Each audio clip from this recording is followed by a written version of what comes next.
இப்போ நாங்கள் இந்த இடத்த நீங்கள் பார்க்கும்போது உங்களுக்கு தெரியும். ஏன்னா நிறைய கஸ்டமர் எனக்கு வந்து ஃபீல் பண்ணியிருக்காங்க. எங்கள் கஸ்டமர் பிளேஸ்லாம் பார்த்தீங்கன்னா, இங்கே மிஷின் டெமோ ஓட்டுறப்ப அந்த இடைஞ்சலாக இருந்துச்சு கொஞ்சம்.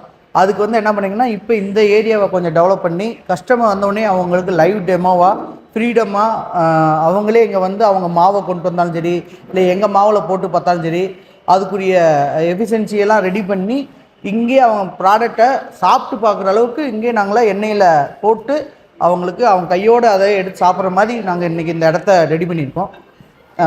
எனக்கு இந்த இடம் வந்துட்டு ஃபேஸ் வந்துட்டு கொஞ்சம் எனக்கே ஒரு இன்ட்ரெஸ்டிங். என்னென்னா, இது 3 இயர்ஸ் முன்னாடியே நான் ஃபீல் பண்ணியிருந்தேன், இடம் பத்தலை, என்ன பண்ணுவோன்னு சொல்லியிருந்தேன்.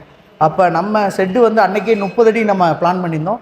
இன்றைக்கி அந்த 30 அடியிலேருந்து 2ஆக பிரித்து கீழே 15 அடி மேலே 15 அடியும் பிளான் பண்ணி அப்படி ஷோரூம்லேருந்து வெளியில் வந்தால் நேரடியாக அவங்க டெமோ காமிக்கிற மாதிரி இங்கே ஃப்ரீயாக உட்காந்து அவங்களுக்கு காமிக்கிற மாதிரி இங்கே ரெடி பண்ணியிருக்கோம். பேஜ் பிரியராக இருக்கட்டும், ப்ளஸ்ஸு கன்யூனிட்டி கன்வேர் மிஷினாக இருக்கட்டும், சிங்கிள் கன்வேர் மிஷினாக இருக்கட்டும், ரோபோட்டிக்காக இருக்கட்டும், எங்கள்கிட்ட இருக்க எல்லா மிஷினையும் இங்கே நேரடியாக டெமோ காமிக்கிறதுக்கு இந்த பேஸை நாங்கள் க்ரியேட் பண்ணியிருக்கோம். வாங்க அப்படியே நம்ம பக்கத்தில் வந்து மிஷின் மேனுஃபேக்சரிங் போவோம்.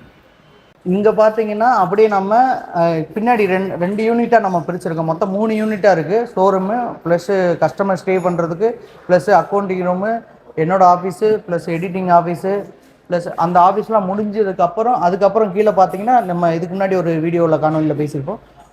அதுக்கு கீழே பார்த்தீங்கன்னா எங்கள்கிட்ட இருக்க CNC plus lathe, drilling, welding எல்லாமே அந்த அண்டர் கிரவுண்டு கீழே. இப்போ நம்ம நிற்கிற பிளேஸ் வந்து பார்த்தீங்கன்னா மிஷினரி நிறையா நம்ம ஸ்டாக் வைக்கிறதுக்குரிய இடத்த நாங்கள் ரெடி பண்ணோம் அப்படின்னு சொல்லிட்டு அடுத்து 3ஆவதாக ஒரு டெக்ஸ்சரை உருவாக்கியிருக்கோம். அதுலேருந்து எடுத்து வந்தது எங்கே இதில் பார்த்தீங்கன்னா நம்மள்ட்ட ஒரு 80 விதமான ஸ்டேஸ் நம்மள்ட்ட ஸ்டாக் ரெடியாக இருக்குது. முக்கியமாக நம்மளுக்கு வேலை முடிக்கணும்னா ஸ்டேஸ் இருந்தால் தான் நம்மளால் வேலை முடிக்க முடியும்.